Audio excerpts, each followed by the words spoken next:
Disaster Warning just had one of its biggest updates ever. Tornado Insanity is back, sort of. Disaster Alley already has its own fan wiki, and a bunch of new information from Billy Bob regarding Disaster Alley. We're talking about all of it in today's video, but before that, first of all, Merry Christmas. Hopefully you guys are feeling the Christmas spirit today. And secondly, I want to thank one Billy Bob 1 himself for watching my latest video about Disaster Alley. It was on a voice channel, so I don't have the clip of it. But hearing that the creator of TAU himself watched one of my videos and called it well made really means the world to me. Thank you everyone for encouraging me to do more of these. Thank you Billy for spending your time to work on these awesome games for us. And let's get started with the first topic. Chapters are at the bottom of the video in case you want to skip around a bit. So at the end of last month, Disaster Warning got part 1 of its biggest update ever, the Return Updates. The Return Updates is going to be a huge compilation of, I think, 4 updates to give the game a completely new coat of polish, lasting from version 3.0 all the way to version 4.0. Changes in version 3.0 include disaster reworks, map changes, and much more. Now, I haven't played Disaster Warning in over a year, so I got to play this again a few days ago, and I really enjoyed it. The amount of effort put into this game to barely have 500,000 visits is insane. This game is very well made, very underrated, and I hope the return updates will continue to bring more attention to this hidden gem. Now we can move on to the next topic, which is something everyone's been waiting years for. Tornado Insanity returns!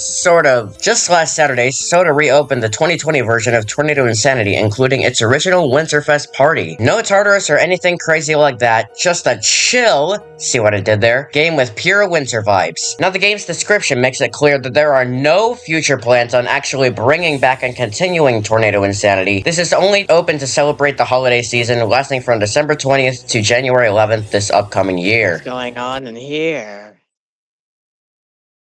What? But hey, we should at least appreciate that this game returned in any way at all. This game is what started the era of fan content and creativity from the TAU community. Now this next topic was one I was very surprised about.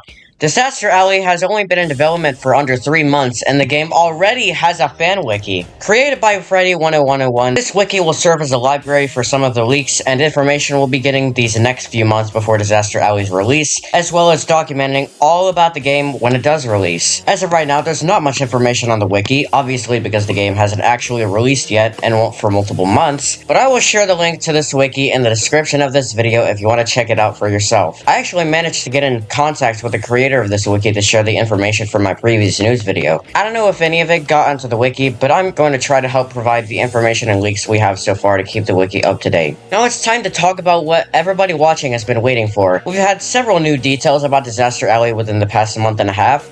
So many new leaks, so much more information, and so many answers to our burning questions, so let's not waste any time, let's get right into our first bit of info. In this first image, Billy responds to some confusion about Disaster Alley, stating that Disaster Alley is being built from the ground up and has an entirely new, different gameplay system from Tornado Alley Ultimates. New shop system, new progression system, everything is being made from scratch. Does this mean TAU is being shut down?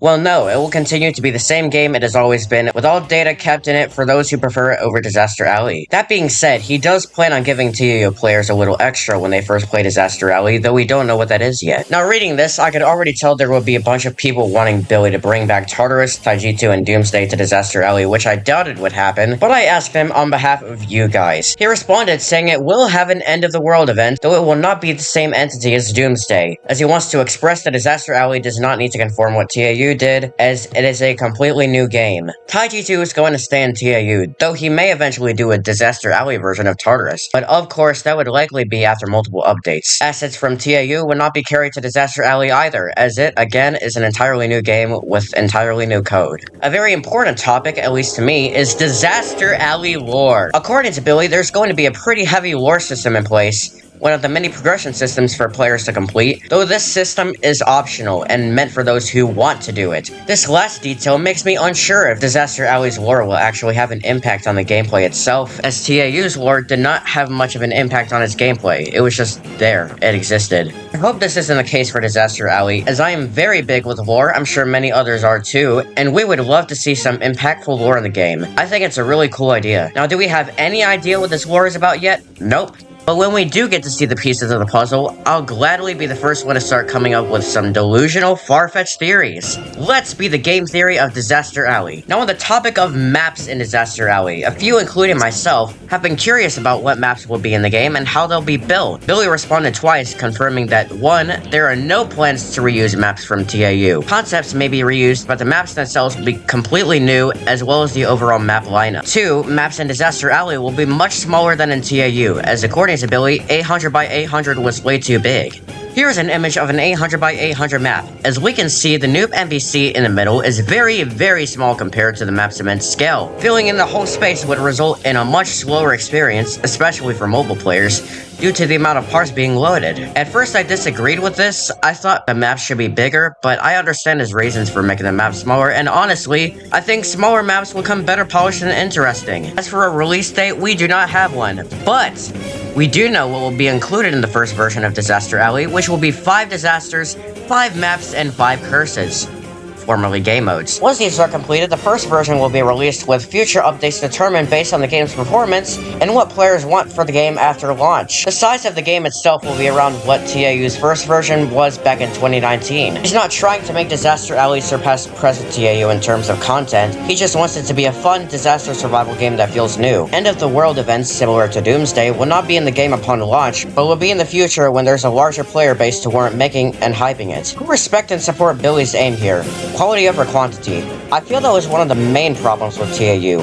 We got a bunch of new cool game modes, but the gameplay itself stayed the same for years. I'm glad Billy is focusing on making the gameplay as enjoyable as possible rather than trying to make the game itself as big as possible. Our favorite bald smelly flanker that hasn't showered in 42 years and urgently needs deodorant asked Billy how long it's going to be until Disaster Alley's release, to which he responded the first version is going to be out the day of release, with no plans on any game trailer build-ups. I really hope the game releases on a weekend, because if it's on a school day, not only will many people miss the live launch, they won't get much time to play it on that day either, and that would really take away from the hype in my opinion. I heard one of my friends raise this concern as well. Releasing the game this early also may result in bugs slipping past development without the devs knowing. I also really liked the trailers and posts. I think they were awesome, really made you feel like something big was about to happen. That is everything new we know so far. Let me know your opinions in the comments, what you like, what you would change, and make sure to share this video so more people can know about Disaster Alley. I'll see you all later. Have a Merry Christmas.